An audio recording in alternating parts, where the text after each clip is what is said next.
RTG Boulbiné. Bonsoir à tous. Les titres du journal. Coup d'envoi ce lundi du BEPC sur toute l'étendue du territoire national.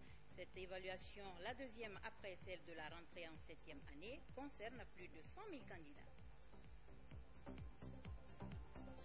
Une synergie de la radio rurale de Kindia avec Sabo FM et Kanyazik FM pour mieux sensibiliser les populations sur la gestion de la maladie Ebola. L'initiative est de la coordination locale avec ses partenaires techniques. Le Parlement guinéen endeuille l'honorable Koni Nabi Noa Kondé, décédé des suites d'un accident de la circulation, a rejoint sa dernière demeure ce dimanche au cimetière de Cameroun.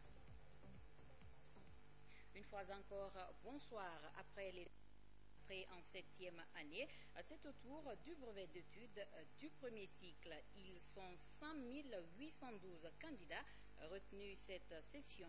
Le ministre de l'Enseignement préuniversitaire et de l'Alphabétisation a choisi la commune rurale de Tanéné pour le lancement officiel des épreuves. Le compte-rendu de la première journée avec Amadou Touré, sans combat de bruit.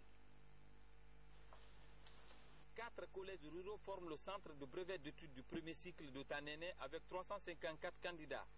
Et c'est là que le ministre de l'Enseignement préuniversitaire et de l'Alphabétisation a choisi pour le lancement de l'épreuve de rédaction.